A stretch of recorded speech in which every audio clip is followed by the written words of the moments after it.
ke-11.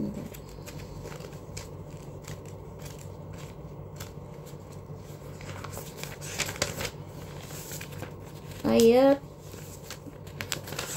38 insya Allah sampai 45. Saya bacakan terlebih dahulu. A'udzu billahi minasy syaithanir rajim. Bismillahirrahmanirrahim. Wa yasna'ul fulk wa kullama marra 'alaihi mala'un min qaumihi sakhiru minhu qala in taskharu minna fa inna naskharu minkum kama taskharun. Artinya, dan mulailah dia Nuh membuat kapal, setiap kali pemimpin kaumnya berjalan melewatinya, mereka mengejeknya. Dia Nuh berkata, jika kamu mengejek kami, maka kami pun akan mengejekmu sebagaimana kamu mengejek kami. Nah, jadi sudah keterlaluan ya, sifat dari kaumnya ini sudah tidak menerima ya dakwah yang dibawa Nabi Nuh. Kemudian bahkan mereka di sini ya mengejek ya perbuatan Nabi Nuh ketika mendapat wahyu ya untuk membuat kapal ya. Jadi setiap kali mereka melewati ya mereka mengejek Nabi Nuh. Nah, karena sudah keterlaluan ya, maka di ayat lain ya Allah membolehkan ya ketika seseorang itu menzalimi kita membalas ya dengan perbuatan yang sama. Namun di sini ahli tafsir mengatakan ya mengejek, membalas ejekan di sini bukan berarti dengan kata-kata buruk ya, tapi Nabi Nuh artinya ketika ya nanti banjir itu benar-benar datang, maka Nabi Nuh akan mengatakan inilah ya azab yang selalu mereka minta ya, yang mereka tantang ya, bahwa mereka tidak takut ya dengan pengingkaran mereka. Nah, jadi disinilah ya keteguhan Nabi Nuh ya, yang kita tahu ya bahwa Nabi Nuh dengan usia ya 950 tahun beliau berdakwah ya, kurang lebih 1000 bahkan dikatakan ya perjalanan dakwah beliau, namun dengan pengikut yang hanya sedikit ya. Jadi ahli tafsir berbeda-beda ya, ada yang mengatakan hanya sekitar 80, ada yang bahkan hanya mengatakan sekitar 12 orang ya. Dengan waktu ya 950 tahun itu waktu yang sangat lama ya, keteguhan, keistiqomahan ya yang patut kita pelajari dari Nabi Nuh, bahwa dalam menjaga ya keimanan, keislaman, bahkan untuk mendakwahkan, itu adalah perbuatan paling mulia ya, mewarisi para nabi ya, ketika kita menyampaikan ya Islam ini kepada orang lain ya, akan artinya mengajak kebaikan ya, bukan hanya berhenti pada diri kita, tapi juga mengajak kepada orang lain. Itu adalah sebaik-baik ya perbuatan, karena mewarisi ya perbuatan para nabi dan rasul. Nah, dalam mengajak orang lain ya, dan juga terutama diri kita sendiri ya, mengendalikan diri kita untuk tidak bermaksiat ya, untuk tetap istiqomah ya, kemudian tetap dalam ketaatan. Ini perlu ya perjuangan, baik jihadun nafs ya, baik jihad untuk melawan hawa nafsu kita sendiri, dan juga tentunya pertolongan dari Allah ini ya, yang harus selalu kita mohon ya, karena tanpa karunia ya pertolongan Allah, kita mungkin hari ini masih disibukkan ya dengan urusan dunia yang lain-lain ya. Padahal ya salah satu keutamaan kita ya hadir di majelis ilmu ini adalah salah satu cara ya menjaga iman Islam kita, supaya ya tujuan akhir kita nantinya ya di yaumil barzah ya, di alam barzah dan juga alam akhirat, kita mendapatkan sebagaimana janji Allah ya, kebenangan, keberuntungan ya, dijauhkan dari azab dan juga diberikan tempat yang terbaik ya. Itulah janji Allah bagi orang-orang yang terus ya dalam ketakwaan, keistiqomahan. Bahkan Allah berjanji bukan hanya ya di akhirat, di dunia pun ya Allah akan terus melimpahkan keberkahan ya, artinya umur yang berkah ya, terus kebaikan ya, kebajikan yang terus bertambah. Itu bagi orang-orang yang senantiasa menjaga iman Islamnya dengan ilmu ya dan amal soleh tentunya. Nah, di sini pelajaran ya untuk kita terus bertahan ya dalam kebaikan, untuk menjaga diri kita jangan sampai terbawa ya oleh dorongan hawa nafsu ya, untuk mengikuti nafsu yang rendah ya, kecintaan kepada dunia ya, sehingga mengalahkan keutamaan ibadah-ibadah yang tentunya banyak sekali ya yang harus kita persiapkan ya untuk bekal di alam barzah maupun alam akhirat kita. Nah, kemudian di ayat ke-39, fasawfa ta'lamuna man yatihi 'adzabun yukhzihi wa yahillu 'alaihi 'adzabun muqim. Maka kelak kamu akan mengetahui siapa yang akan ditimpa azab yang menghinakan dan siapa yang akan ditimpa azab yang kekal. Nah, jadi di sini Allah ya menjelaskan ya kepada kita ya bagaimana akhir ya dari orang-orang yang tidak mau tadi menerima ya ajaran Nabi ya, khususnya Nabi Nuh dalam hal ini ya, maka akan menerima azab ya yang menghinakan ya baik di dunia apalagi di akhirat ya. Dan itu sudah kepastian ya dari Allah dan kita tidak akan bisa menghindar ya. Jadi segala kesusahan ya, penderitaan, kesulitan ya baik di dunia apalagi di akhirat itu ya akibat dari dosa-dosa kita sendiri ya, kelalaian ya, ketidakmauan untuk bertobat ya, menjauhi kebaikan-kebaikan ya. Jadi kita melihat ya bagaimana perjalanan ya seorang yang ateis ya. Kita pernah melihat mungkin ya cerita ada seorang bahkan yang ulama ya, ketika ada seorang ulama ya berasal dari Saudi Arabia yang kuliah di Al-Azhar ya, dan dari kecil dia ditempa dengan keislaman ya, tapi kemudian karena dia lama-lama ya menjauhi Islam ya, mulai meninggalkan ya sholat, meninggalkan ibadah-ibadah ya, meninggalkan majelis ilmu, sehingga akhirnya ya dia menjadi ateis ya, nauzubillah ya, summa nauzubillah. Jadi kekufuran ya, kekafiran itu berawal dari peremehan ya, peremehan hal-hal yang kecil ya, dosa-dosa ringan ya, yang mungkin dosa-dosa yang dianggap ringan yang tidak ditobati, kemudian ibadah-ibadah yang dilalaikan ya, maka itu lama-lama akan menyeret ya hati kita untuk semakin jauh ya dengan Allah, yang sehingga akhirnya bahkan ya menutup ya hati mata batin kita ya untuk mendekat kepada Allah dan akhirnya dijauhkan ya dari hidayah Allah. Nauzubillah ya, summa nauzubillah. Itu merupakan bencana yang terbesar ya ketika keimanan itu sudah dicabut ya dari dalam diri kita. Kita berlindung ya kepada Allah, ya muqallibal qulubi tsabbit qalbi ala dinika wa ala ta'atik subhanaka inni kuntu minaz zalimin. Jadi kita selalu memohon ya, kalau bisa di sujud terakhir kita ya, kita minta ketetapan ya hati kita untuk terus di dalam agama yang lurus ya sampai akhir hayat kita, dan kita minta husnul khatimah tentunya ya. Nah, karena ini sudah jelas dari Allah ya bahwa azab itu pasti berlaku ya bagi orang-orang yang zalim ya terhadap dirinya ya, tadi yaitu tidak mau beriman ya, menjauhi Islam ya. Tentunya kalau kita hari ini sudah Islam, maka kita wajib ya menjaga iman Islam kita ini dengan terus ya meningkatkan ilmu kita, amal soleh kita ya, dan menjauhi segala larangan Allah. Itu cara menjaga, menumbuh suburkan iman dan Islam kita. Nah, kemudian di ayat 40, hatta idza jaa amruna wa farattan nur qul nahmil fiha min kullin zawjayn isnaini wa ahlaka illa man sabaka alaihi alqawlu wa man aman wa ma amana ma'ahu illa qalil. Hingga apabila perintah kami datang dan tanur dapur telah memancarkan air, kami berfirman, muatkanlah ke dalamnya kapal itu dari masing-masing hewan sepasang jantan dan betina, dan juga keluargamu kecuali orang yang telah terkena ketetapan terdahulu, dan muatkan pula orang yang beriman. Ternyata orang yang beriman bersama Nuh hanya sedikit.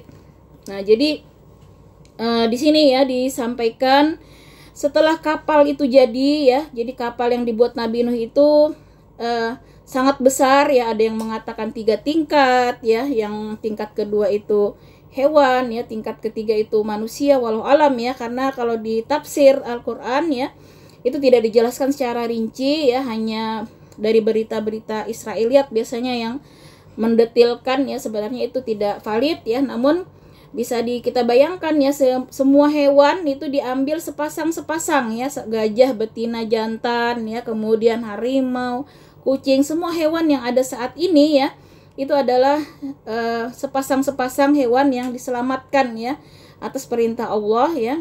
Nah, ini kalau belajar di dalam biologi juga dikatakan ini salah satu ayat ya yang memerintahkan kita untuk melestarikan ya keanekaragaman hayati ya makhluk hidup dengan tadi menjaga ya kelestarian ya makhluk-makhluk terutama hewan ya. Dan di sini yang dimasukkan ya adalah orang-orang yang beriman ya, kata Allah ya, hanya orang-orang yang beriman yang diselamatkan ya. Sementara orang-orang yang tidak mau beriman, orang-orang kafir ya, bahkan ya diceritakan di dalam tafsir anak Nabi Nuh dan istri beliau ya. Jadi di tafsir itu dikatakan Nabi Nuh ini mempunyai 2 orang istri ya, yang satu istrinya itu mempunyai 1 anak yang bernama Kan'an itu ya, yang kafir ya, yang tidak mau beriman istri satunya ini ya. Sementara istri yang satunya lagi itu diceritakan dia punya 3 anak ya, dan anaknya itu beriman ya. Jadi yang tidak mau beriman ini memang tidak mau ya masuk ya ke dalam kapal Nabi Nuh. Walaupun Nabi Nuh ya dengan kasih sayang ya mengajak mereka ya, anak istrinya ini tetap tidak mau ya. Dan dengan sombongnya ya, dia merasa bahwa dia bisa menyelamatkan diri ya ke tempat yang lebih tinggi. Namun akhirnya ya di dalam Al-Quran ini dikatakan ya, Allah akhirnya memisahkan ya Nabi Nuh dan anaknya yang kafir ini oleh gelombang yang tinggi ya, sehingga tidak bisa lagi diselamatkan ya. Nah, jadi nanti kita akan melihat bahwa hubungan ya yang kekal itu ya sampai ke surga itu adalah hubungan akidah ya. Jadi walaupun hubungan darah, tetapi ketika tidak beriman ya, maka itu di sisi Allah bukan lagi menjadi bagian keluarga kita nanti ya sampai akhirat ya, hanya di dunia ya. Tapi kalau saudara seiman ya, itu Masya Allah ya, bahkan akan kembali dikumpulkan di surganya. Nah, sehingga dari sini ya kita belajar Islam itu benar-benar ya tidak memandang ya dari keturunan, dari suku, bangsa, bahasa ya, tapi benar-benar semua itu akan sama ya. Tinggi derajat manusia, ketakwaan lah yang menentukan ya, sehingga mau orang berkulit hitam ya, mau putih, mau sawo matang ya, semua tidak ada bedanya di sisi Allah ya, kecuali orang-orang yang bertakwa. Nah, jadi keturunan manusia sampai hari ini itu adalah keturunan Nabi Nuh ini ya. Jadi dari Nabi Adam itu kan ya Nabi Nuh, maka di Nabi Nuh inilah yang membawa tadi orang-orang beriman dan beberapa anaknya ya. Itulah yang menurunkan manusia sampai hari ini ya. Nah, jadi di sini kita melihat ya bahwa keimanan ketakwaan inilah yang akan menjamin ya kebahagiaan ya hidup kita baik di dunia maupun di akhirat. Nah, kemudian kita lihat di ayat tadi ya dikatakan gambaran banjir itu ya, air itu keluar dari tanur ya. Tanur itu semacam tungku ya, tungku di dapur ya. Orang-orang Arab itu biasa ya kalau bikin roti itu di tungku yang ditempel-tempelkan begitu ya. Nah, itu yang harusnya mengeluarkan api, tapi semua ya yang ada di permukaan bumi ini memancarkan air ya, seolah-olah seperti mata air ya keluar ya dari seluruh bagian permukaan bumi. Bahkan tadi dapur-dapur ya itu memancarkan air, dan juga dari langit itu ya hujan yang sangat deras ya, sehingga banjir itu kalau ditafsir dikatakan meliputi seluruh permukaan bumi ya, tenggelam gitu ya. Jadi banjir yang luar biasa ya, sehingga hanya manusia yang ada di kapal inilah yang diselamatkan Allah, yang mewarisi bumi. Nah, jadi yang mewarisi bumi itu adalah orang-orang yang beriman, yang bertakwa ya. Allah tidak memandang dari banyaknya. Apalagi kalau di tafsir fi zilalil Quran itu ibu-ibu hanya dikatakan 12 orang ya. Jadi Allah hanya melihat walaupun sedikit ya, tapi ketika itu imannya tulus, ikhlas ya, kemudian ketakwaannya itu murni ya karena Allah, maka itulah yang mendatangkan ya pertolongan Allah. Dan itulah ya orang-orang yang diwarisi oleh Allah ya bumi ini ya, untuk terus melanjutkan sebagai khalifah fil ard ya, khalifah di bumi. Nah, jadi perjuangan kita ya untuk terus menjaga iman Islam kita ini, bagaimana ya kita hidup ini agar selamat ya di dunia dan di akhirat, tentunya terus ya berjuang ya, pertama melawan hawa nafsu kita ya untuk tidak melakukan kelalaian ya, apalagi dosa-dosa kemaksiatan itu benar-benar harus selalu kita lawan ya dengan perbanyak ya ilmu, amal, sedekah ya, kemudian perbanyak zikir ya, istighfar ya. Itulah yang terus akan menguatkan ya iman dan Islam kita. Nah, sekarang kita lihat tadi ya di ayat 41, di sini ada sunnah ya ketika kita melakukan sesuatu ya untuk senantiasa berdoa ya. Wa qala irkabu fiha bismillahi majreha wa mursaha inna rabbi lagafurur rahim. Dan dia berkata, naiklah kamu semua ke dalamnya kapal ini dengan menyebut nama Allah pada waktu berlayar dan berlabuhnya. Sesungguhnya Tuhanku Maha Pengampun, Maha Penyayang.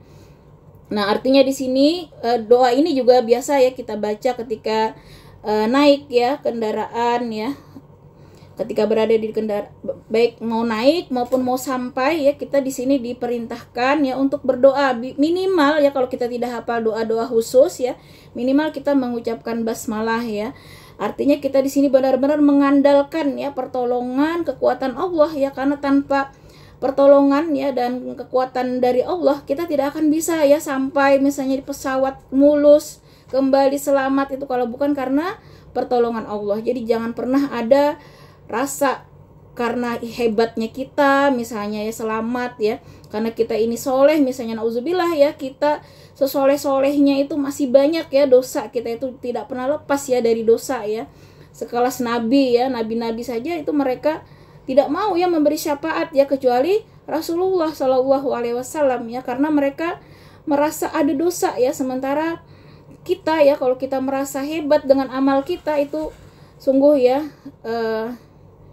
kezaliman sebenarnya pada diri kita ya, karena kita pasti ya banyak dosa dan salah, entah yang kita sadari maupun tidak kita sadari. Sehingga di sini kita disunahkan juga ya ketika berdoa tadi sambil kita meminta di sini ya pengampunan ya, meminta ampun ya, banyak-banyak istighfar ya ketika dalam perjalanan. Jadi masya Allah ya ibu-ibu, kalau yang sering bepergian ya, bepergian itu salah satunya ya keutamaannya doa-doa itu sangat mustajab ya ketika kita dalam safar ya. Jadi kita manfaatkan sebaik-baiknya ya ketika safar itu, jangan kita dilalaikan ya oleh sibuk misalnya melakukan apalah ya, sibuk selfie atau sibuk misalnya menikmati pemandangan, tapi di situ kita banyak-banyak berzikir ya, banyak-banyak berdoa, memohon ampun. Masya Allah ya, jadi safar kita bermakna dan menjadi pahala ya ketika safar itu benar-benar kita niatkan ya karena Allah. Dan kita di situ mengambil hikmah ibrah ya ketika melihat hal yang baik ya kita bertasbih ya, kemudian melihat yang buruk juga kita di situ banyak-banyak istighfar ya. Maka itu juga ada keutamaan ya di dalam safar itu, perjalanan ya. Jadi di sini ingat selalu ya bahwa ketika melakukan apapun kita jangan pernah lupa untuk memulainya dengan basmalah ya, mengakhiri juga dengan doa ya, minimal basmalah alhamdulillah ya ketika sudah selesai. Dan selama melakukan pekerjaan apapun itu, perbanyak zikir ya, perbanyak mohon ampun. Di sini kita ya meminta ampun, istighfar dan memuji Allah ya. Nah, Allah Maha Pengampun, Maha Penyayang. Nah, kemudian di ayat 42, wa hiya tajri bihim fi mawjin kal jibal wa nada nuhun ibnahu wa kana fi ma'zili ya bunayya arkam ma'ana wa la takum ma'al kafirin. Dan kapal itu berlayar membawa mereka ke dalam gelombang laksana gunung-gunung. Nah, jadi besar sekali ya gelombangnya ya. Dan Nuh memanggil anaknya, di sini panggilan yang sangat halus ya, panggilan yang penuh kasih sayang ya, walaupun anaknya senantiasa ingkar ya, ya bunayya. Nah, itu panggilan kesayangan sebenarnya ya. Jadi betapa ya Nabi Nuh ini mencontohkan ya kasih sayang orang tua yang luar biasa ya. Tidak terperi artinya ya, tidak putus ya, walaupun anaknya itu kalau dilihat ya jawabannya itu tidak ada memanggil bapak begitu ya, karena dia bahkan sama ibunya itu ya termasuk yang mengatakan Nabi Nuh itu gila ya, termasuk yang mengolok-olok ya. Jadi mereka ini ikut ya golongan kaum kafir ya, istrinya yang satunya ini bersama anaknya yang Kan'an ini ya. Wahai anakku, kata Nabi Nuh, naiklah ke kapal bersama kami dan janganlah engkau bersama orang-orang kafir ya. Nah, jadi orang tua di sini tidak boleh putus asa ya, terus ya untuk mengajak anak kita mendoakan ya dalam ketaatan ya, entah apapun hasilnya ya. Di sini kita juga belajar ya, kita itu hanya bisa berusaha ya. Masalah endingnya ya, akhir dari usaha kita itu kita serahkan kepada Allah ya. Ketika kita sudah berusaha maksimal namun Allah berkehendak lain, maka kita harus ikhlas ya, ridho sebagaimana Nabi Nuh ini ya. Walaupun istrinya ini di bawah asuhan, artinya ya anaknya juga orang yang soleh ya, Nabi Nuh ya, tapi ketika takdir Allah ya berkata bahwa mereka termasuk golongan orang-orang kafir ya, apa boleh buat ya, tidak bisa.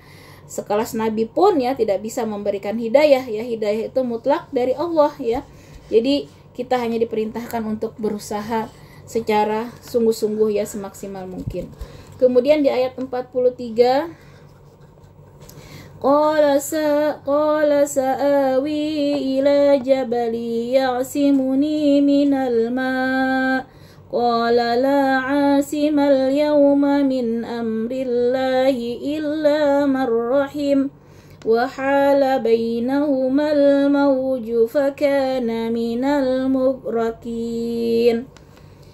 Dan anaknya menjawab, aku akan mencari perlindungan ke gunung yang dapat menghindarkan aku dari air bah. Nuh berkata, tidak ada yang melindungi dari siksaan Allah pada hari ini selain Allah yang Maha Penyayang. Dan gelombang menjadi penghalang antara keduanya. Maka anak itu termasuk orang yang ditenggelamkan. Nah, jadi di sini digambarkan ya bahwa anaknya ini luar biasa ya, penolakannya ya, tidak mau ya menerima ya, walaupun sudah dikejar banjir tadi ya yang terus menenggelamkan ya gunung-gunung, dia terus berusaha ya mau naik ke gunung yang lebih tinggi. Jadi tidak mau ya naik ke dalam kapal Nabi Nuh ya, sampai akhirnya Allah ya yang memisahkan antara anak dan ayah ini ya oleh sebuah gelombang ya yang sangat besar ya, melebihi gunung, yang akhirnya tenggelamlah ya anak tersebut ya. Nah, kemudian kita lanjutkan di ayat 44. Wa qila ya ardu bala'i ma'aki wa ya sama'u aqli'i wa ghid wa ya sama'u aqli'i wa ghidal ma'a wa qudiyal amru wastawat 'alal judi wa qila bu'dan lil qaumiz zalimin. Dan difirmankan ya, kemudian Allah perintahkan di sini, wahai bumi, telanlah airmu, dan wahai langit, hujan ya, berhentilah. Dan air pun disurutkan dan perintah pun diselesaikan. Dan kapal itu pun berlabuh ya di atas gunung Judi, dan dikatakan binasalah orang-orang zalim ya. Nah, jadi sebagaimana janji Allah ya, itu tidak akan pernah ingkar janji ya Allah, bahwa sunatullah berlaku ya bagi orang-orang yang ini ya tadi ya, yang zalim itu benar-benar ya akan ditenggelamkan ya, sementara yang diselamatkan tadi ya orang-orang beriman. Nah, seketika ya Allah perintahkan bumi menelan air itu, tiba-tiba seperti hilang seketika ya ditelan bumi, dan langit langsung berhenti ya, tidak menurunkan hujan ya, sehingga air itu benar-benar surut ya, dan akhirnya kapal itu berlabuh ya di Gunung Judi. Nah, di sini kalau di Quran ya, di beberapa ahli tafsir memang berbeda pendapat ya persisnya di mana ya. Ada yang mengatakan itu di Armenia sebelah selatan ya, berbatasan dengan Mesopotamia.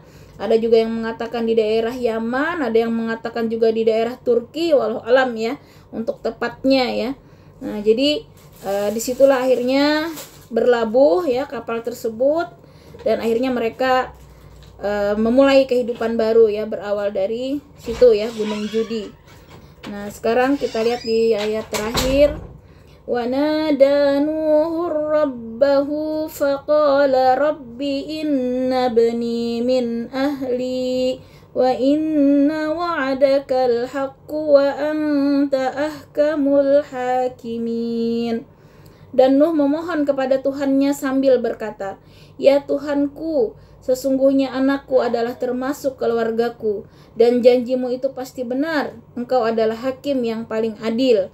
Nah, jadi tetap ya Nabi Nuh ini memohon ya kepada Allah untuk anaknya itu diselamatkan sebenarnya ya. Tapi nanti kita akan melihat ya jawaban dari Allah di ayat berikutnya, bahwa ketika ya seseorang itu sudah, tadi itu diceritakan meninggal ya karena ditelan ombak yang sangat besar itu, maka ketika seseorang ya kafir dalam keadaan meninggal ya dalam keadaan kafir, maka itu benar-benar sudah terputus ya, sehingga tidak bisa lagi didoakan ya.